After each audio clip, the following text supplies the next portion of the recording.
The live TV, सच सबसे आगे। नमस्कार, मैं हूं रंजीत झा और आप देख रहे हैं द लाइव टीवी। लोकसभा चुनाव की प्रक्रिया बस शुरू ही होने वाली है। 19 अप्रैल से पहले चरण के मतदान का भी दौर शुरू हो जाएगा, लेकिन ठीक उससे पहले देश भर में ईवीएम का मुद्दा गरमाया रहा। बैलेट पेपर से चुनाव की मांग होती रही, लेकिन चुनाव आयोग ने इसे हमेशा खारिज किया है। लेकिन अब एक व्हाट्सएप चैट वायरल हो रहा है। इसमें बताया जा रहा है कि ईवीएम से सेटिंग करने के लिए एजेंट संपर्क कर रहे हैं, डील कर रहे हैं, 40% एडवांस मांग रहे हैं और कह रहे हैं कि गारंटी है कि ईवीएम से सेटिंग करके चुनाव हम आपको जिता देंगे। अब यह व्हाट्सएप चैट जिनका वायरल हुआ है वो राजीव राय हैं, समाजवादी पार्टी के नेता हैं और घोसी लोकसभा सीट से उम्मीदवार भी हैं अखिलेश यादव की पार्टी से।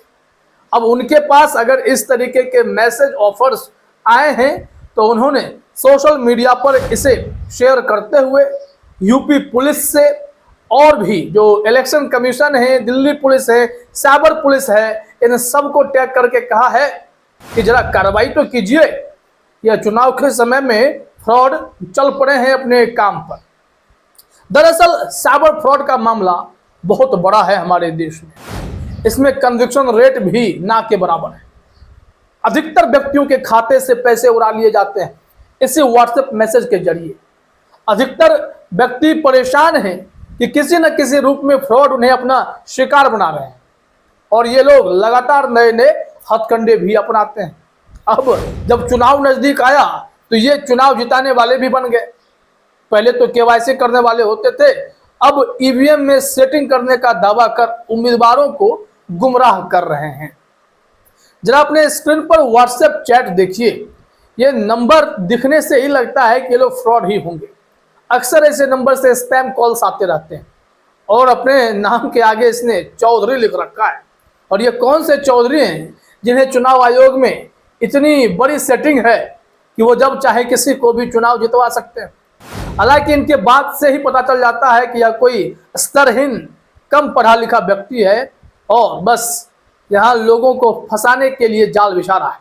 अक्सर साइबर फ्रॉड करने वाले लेस एजुकेटेड होते हैं। आप जानते हैं कि ये लोग जब पकड़े जाते हैं कभी कभार तो पता चलता है कि कोई नॉन मैट्रिक है तो कोई कम उम्र का लड़का है और ये सब इस दलदल में घुसा हुआ है जहां पर हजारों करोड़ का कारोबार चलता है और साइबर फ्रॉड खूब अंजाम दिया जाता है।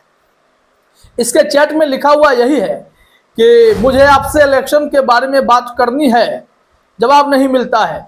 अगले दिन फिर मैसेज आता है कि मैं आपको चुनाव जितवा सकता हूं अगर आप चाहो, बस मुझे पैसा चाहिए। अब बताइए, पैसा दो चुनाव जीत लो। ये बहुत बड़ा साइबर फ्रॉड ही है। तब जो उम्मीदवार साहब हैं इन्होंने अपनी जिज्ञासा जाहिर की और लिख भी दिया, क्या करते हो, कैसे जिता दोगे भाई। ये कह रहे हैं कि मैं ईवीएम में गड़बड़ी कर दूंगा और बाकी मेरे पर छोड़ दो, हम जितवा देंगे। और फिर यहाँ पर देखिए इलेक्शन कमीशन के जरिए इनकी सेटिंग है। अब चुनाव आयोग में इतनी बड़ी पहुंच रखने वाला आदमी ये बताइए कि व्हाट्सएप के चैट के जरिए डायरेक्टली उम्मीदवारों से संपर्क कर रहा है और टारगेट भी कर ले रहा है कि किन्हें निशाना पटाना है। लेकिन जो समझदार हैं वो उन्हें एक्सपोज करते हैं, ऐसे चालबाजों के चक्कर में नहीं पड़ते हैं। ये कह रहे हैं कि मेरी पूरी जिम्मेदारी है, आप जल्दी बताइएगा, ज़्यादा टाइम नहीं है, सोचकर बता दीजिए। इनके चैट में जो बातें लिखी हुई है कि 40% एडवांस देना होगा डील होते ही और बाकी जब आप जीत जाओगे तब देना। ये साइबर फ्रॉड है। 40% भी पैसा अगर उसे मिल गया तो उसका काम हो गया। अब आप चुनाव हारें जीतें कोई मतलब बनता ही नहीं है। यहाँ देखिए कहा जा रहा है कि शाम तक में क्लियर जवाब दे दो, नहीं काम करवाना है नहीं करवाना है बता देना। जितने भी कैंडिडेट हो सबका डिटेल भेज दो, सबका काम करवा देंगे, सबको जितवा देंगे। अरे भाई, तो अब की बार 400 पार जो मोदी जी बोल रहे हैं वो कैसे बोल रहे हैं, उनको भी मैसेज भेज रहे हो क्या? कौन सा खेल है ये? अब 101% जिम्मेदारी ले रहा है बंदा, ये कमाल है।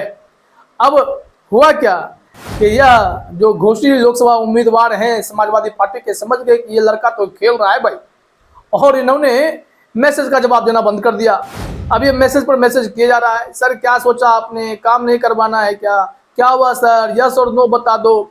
ये फ्रॉड करते हैं और ये सारी चीज़ें यहाँ पर दिख रही हैं। ऐसे में इनके बातचीत से ही साफ पता चलता है कि ज़्यादा टाइम नहीं है, जल्दी कर दो, यस और नो कर दो, क्लियर कर दो, ऐसी बातें लिख रहा है। मतलब ये डिस्परेट हो रहा है। इसे लगा कि मुर्गा हाथ आते ही निकल कैसे गया, और इसे क्या पता था कि इसे एक्सपोज किया जा चुका है। अब राजीव राय साहब ने इस ट्वीट को सीधे शेयर कर लिया और इसमें उन्होंने लिखा है, ऐसे चुनाव जिताने की गारंटी कोई दे सकता है? रोजगार के नए अवसर, चुनाव में करोड़ों रुपए कमाने के लिए टैग किया इन्होंने यूपी पुलिस को, साइबर पुलिस को और दिल्ली पुलिस को कि कृपया संज्ञान लीजिए। आपको बता दें कि राजीव राय के प्रोफाइल को जब आप देखेंगे तो यहाँ साफ साफ लिखा हुआ है, national secretary and spokes person Samajwadi party, Lok Sabha candidate from Ghosi, chairman ABK group of institutions Bangalore, retweet is not endorsement.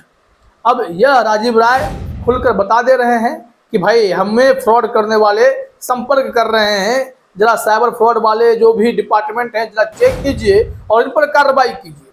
और देखिए अखिलेश यादव का 2 ट्वीट आया, न्यूज़ 24 पर उनके बातों को रखा गया है बहुत ही अच्छे ढंग से कि वो मैसेज क्या दे रहे हैं चुनाव आयोग से। इन्होंने जो लिखा है वो बताते हैं न्यूज़ 24 पर है कि जब लोकतंत्र बचेगा तभी चुनाव आयोग की गरिमा और प्रतिष्ठा भी बची बनी रहेगी, सपा चीफ अखिलेश यादव ने कहा। और जो ग्राफिक्स में लिखी गई है बातें जरा देखिए। आज से हम 2024 के शुरुआती चुनावी महीने में प्रवेश कर रहे हैं। आशा है चुनाव आयोग अपनी संवैधानिक जिम्मेदारी निभाते हुए बेलगाम बेईमान सरकारी तंत्र को सक्रिय होने नहीं देगा। ये अखिलेश यादव कह रहे हैं। इनका एक और ट्वीट का हिस्सा है जो हम दिखाते हैं, न्यूज़ 24 पर ही है। इन्होंने लिखा है, इलेक्शन कमीशन ऑफ इंडिया ही उम्मीद की किरण है। सपा चीफ अखिलेश यादव ने कहा है। जो ग्राफिक्स में लिखी गई है बातें वो भी देखिए। जिस तरह ईडी, सीबीआई और आईटी विभाग के आगे के पहले अक्षरों को मिलाकर ईसीआई बनता है, वो दरअसल इस बात का सकारात्मक इशारा है कि इलेक्शन कमीशन ऑफ इंडिया ही उम्मीद की किरण है। अगर है उम्मीद की किरण तो निष्पक्षता दिखनी चाहिए, अगर नहीं है तो फिर मामला गड़बड़ हो जाएगा। यहाँ एक बात और है कि जब हाल ही में राजस्थान, मध्य प्रदेश जैसे जगहों पर चुनाव हुए, छत्तीसगढ़ में चुनाव हुए और अचानक से कांग्रेस जो जीत की नैया पर सवार दिख रही थी, सीधे हार का सामना करना पड़ा। अब इसी को लेकर एक सवाल उठने लगा, क्या उस वक्त भी ईवीएम में सेटिंग हुई थी? दिग्विजय सिंह ने इसको लेकर सवाल खड़े किए थे, वो मामला भी सामने आया था। लेकिन अब फिर लोकसभा चुनाव सामने है। ऐसे में यह गौर करने वाली बात होगी कि ईवीएम सेटिंग के नाम पर फ्रॉड करने वाले जैसे एक्टिव हो गए, चुनाव आयोग या साइबर सेल इन पर कैसे कार्रवाई करता है, ताकि पूरी यह व्यवस्था हो कि कोई पार्टी का उम्मीदवार इस झांसे में आकर अपने चुनाव प्रचार की राशि इधर ना खर्च कर दे। क्योंकि ईवीएम सेटिंग का खेल अगर इतना आसान किया गया है तो साइबर फ्रॉड के जरिए तो नहीं होगा। ये करने वाले कर लेंगे और जिनके पास ताकत है, पावर है, वो कर सकते होंगे। लेकिन ऐसे टुटपुंजे साइबर फ्रॉड वाले अगर मैसेज करते हैं तो सावधान रहने की जरूरत है। फिलहाल इस वीडियो में इतना ही। आप सभी का हमसे जुड़ने के लिए बहुत बहुत धन्यवाद। द लाइव टीवी, सच सबसे आगे।